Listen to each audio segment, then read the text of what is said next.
this here, I really want to get this off my chest because there are times in the offseason where we get into a lot of heated debates. There's a lot of moves happening. We're projecting a lot. And Dejounte Murray going to the Hawks. Now, this looks like a bad trade right now. It does. And it's not just because they traded a lot for Dejounte Murray. Well, it is because of that mostly. But that move started a ripple effect of the Hawks' entire front office now being dismantled. Travis Schlenk, who was the general manager for the Hawks, the biggest event that happened to him stepping down was this Dejounte Murray trade. This is the straw that broke the camel's back. Now in the offseason, I told you guys I wasn't a fan of this trade. I said Jalen Brunson is better. Jordan Davis over here loves to hashtag and use this as a hashtag, irresponsible takes. Hashtag irresponsible takes, man. That's the podcast. When I made Brunson, when I put Brunson over Dejounte, Brunson over Fred VanVleet. Well, look at how Brunson's playing. He's an all-star. I'm just taking a little victory lap around the lap for myself. But, Jordan, I want to ask you, do you think the Hawks right now in this very moment regret trading for Dejounte Murray? I feel like, personally, I mean, the compensation probably, yeah, like 3 first-rounders, is a little crazy. But, if it, just they'll be fine with that. But I feel like the roster construction is more of an issue than Dejounte Murray himself. Like, obviously, him and Trey have been a little bit inconsistent, aren't shooting the best this year from the field. But just look at the rest of the team around them. Like John Collins, we see, him and Trey talks every day. By the way, at the end, we're going to have a segment where we're doing trade. Like, we're coming up with trade machine, right? That's facts. That's later. Go ahead. Right. So I have something that can potentially fix the Hawks, but they just don't have the pieces, I feel like, around them. So it's, Trey and Dejounte are just taking bad shots and wavering, and as great of a rim threat that Trey is, big old Onyeka Okongwu, with Clint Capella being out, he hasn't, been as great or as they would expect him to be. Bogdanovich hasn't been as great this year. So it's like, the pieces around them just haven't, panned out. So I feel like focus less on Dejounte Murray and Trey. I feel like they can work that out. They can play better as they get some better players around them. More specifically, I feel like they need a better P&R big than just some lob threats or people that they put in the dunker spot like Capella and Collins, or even Collins just off in the corner. He's not a good floor spacer. So that great of a floor spacer. So I just feel like the offense could be a lot better. I believe they're bottom 10 in defense as well right now. So they're bottom 10 in offense. They're 15th ranked defense. They're middle of the pack. So they're bottom 10 in offense. So yeah, and I feel like a lot of that could be fixed with better rim pressure, putting better people around both of them that can stretch the floor out. Like I said, Bogdanovich and others aren't playing that well this year. So, yeah. Now, Riv, I know you watch a lot of the Hawks. I don't know if you stopped watching because Cam Reddish is not there anymore, but Dejounte's there. You still lock in, right? So I want to get your take on the Hawks, and there's an interesting little wrinkle in here. Nick Ressler is the son of the Hawks owner, and he has taken more of a decision-making role within the Hawks organization, and that has led to a lot of the departures of senior and respected staff members. Three scout members were fired. They were released. They, have gone separate ways. The GM, obviously, is not there no more. Landry Fields is now the GM, and Kyle Korver is the assistant GM.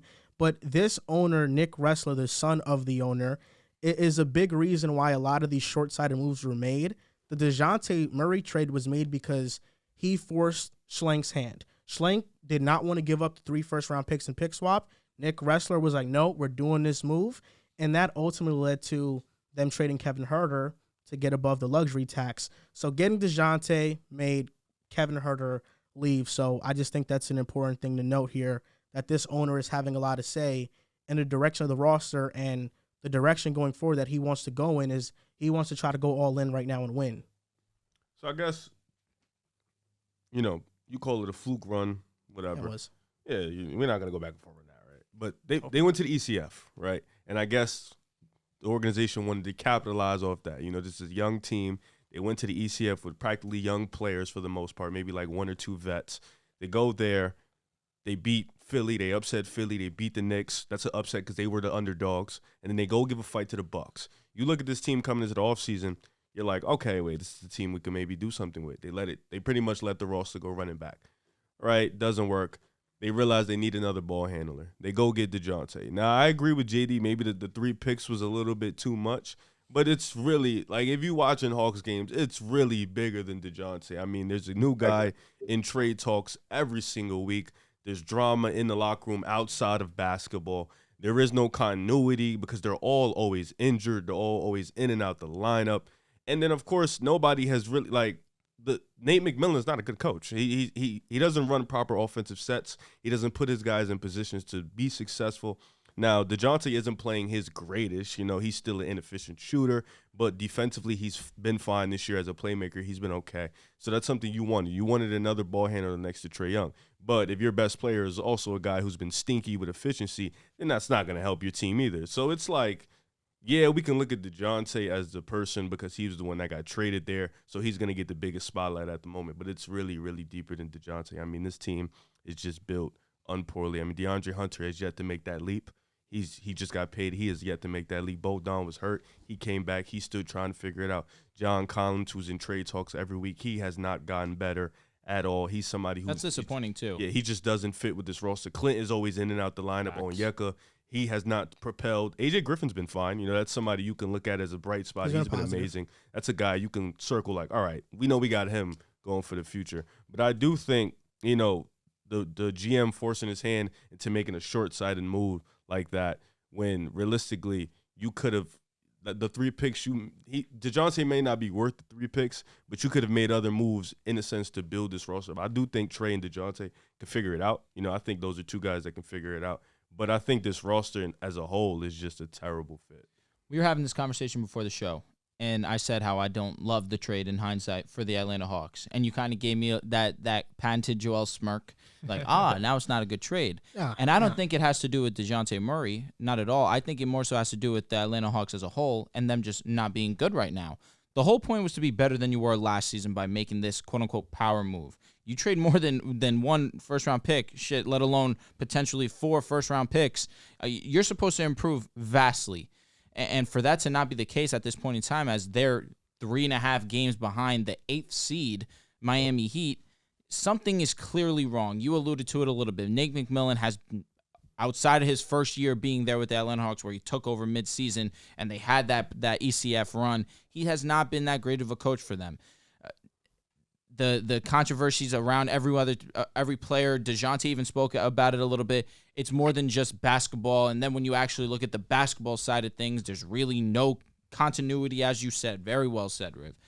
So I don't look at it like it's a Dejounte Murray problem because I think he's playing good basketball. He's not playing the basketball that he was playing last season because he's next to another star in Trae Young. And, of course, Trae Young is going to maintain a lot of attention with the basketball. He's going to be the primary ball handler, but I also think that's another issue that I was not expecting either. Trae Young's inability to play off ball. I thought he would be a little bit more coachable in that aspect. Right now he's struggled to do so at this point. So the reason why I don't love this trade is because I thought the Hawks simply would be better, and they haven't been. And for San Antonio to come up on these picks and potentially come up on an even better pick in year 4, that's where you have to look at this trade and think, what were the Hawks really thinking? Or how can they better construct this roster so that people don't look at this trade and think what we're all thinking right now? Doesn't this Hawks team kind of feel like the old Nets teams where it's just drama, off the court stuff, injury stuff? I mean, this is what this Hawks team feels like it's been this year. Huh? I think that's you reaching. I don't think so. That's what it feels like with injuries to the Nets and KD and Kyrie off the court drama and Steve Nash, coaches, the players not really, working with him. And we have a quote here from Dejounte, who is from Sam Amick, I believe how you pronounce his last name, from The Athletic. He said, there's a lot going on that's non-basketball. And then with basketball, you've got guys in trade rumors. It's obviously more than, or then he goes on to say, I wouldn't say it's more than what I expected, but more than what I came from in San Antonio. And listen, Dejounte, no disrespect, but there's not many national media outlets out there talking about the San Antonio Spurs year to year. That's probably a big reason why.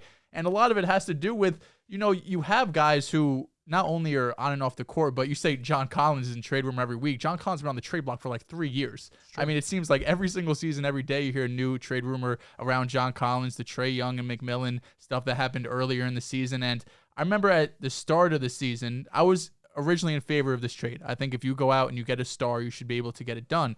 But I also remember saying maybe a month or 2 after that, you're changing this team. You're changing this offense. This was Trae Young and everyone else around him. Now you're bringing in a second star to go next to Trae Young. Now, normally you want to do that because obviously star power in the NBA, that's going to work out more often than not. Obviously, your Nets with James Harden would have won the championship, as you do say. Yeah, correct. But you do change that when you have a team that didn't make an ECF run, whether it's a fluke or not. They made the playoffs last year, regardless of if they're an 8 seed. You still, had some sort of success. And Trae this season, sure, he's averaging 28 and 10, but he's not efficient. He's shooting 31% from three, worst of his career. He shot nearly 40% last season. Effective field goal percentage is down over 7 points this year as well. So the Dejounte fit, while we thought it would be seamless because we know Trae is just such a skilled basketball player, like you mentioned, Drew, the ability to be able to play off ball and just be able to knock down shots that we expect him to do. He's not doing that this year. I mean, 31% from three from Trae Young is something, regardless of the attempts, that is Trae Young, right? It's his ability to hit threes, and not just threes, but tough threes,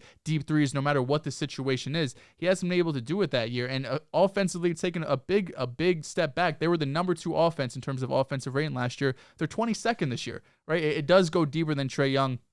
As we've mentioned at this table, right now the Hawks are a mess. It does feel like McMillan is kind of on the ropes. He's on his way out. If he doesn't get fired midseason, it could be at the end of the season. I don't know if you make a big move at the deadline, but if this Hawks team is kind of trending down, which they've been for the majority of the season, maybe this is the year they finally move off John Collins, or maybe a guy like Clint Capella, and not rebuild, but maybe somewhat retool this roster and try to look towards the future. Yeah, I think a retool is necessary. I think you can still keep Trae, Dejounte, but you got to retool everybody else. I think Hunter, Onyeka, AJ. You just paid Hunters. You can't really trade them.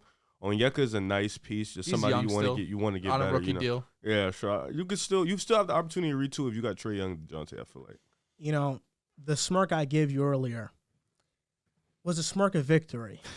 Because I remember in the offseason sitting at this table and saying, I'd rather pay Jalen Brunson than trade 3 first-round picks for Dejounte, and you guys laughed at me. Well, we know why we laughed at you. You laughed at me round table. Wasn't you that made comment. me feel like a fool. It was a different comment. No, that was a different you comment. laughed multiple times.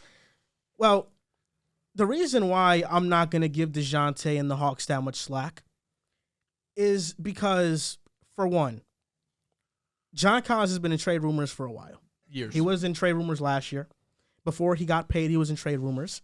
He's been a player in trade rumors routinely. So this isn't something new. And last time I checked, he's the only player that's in trade rumors. I don't hear DeAndre Hunter in them.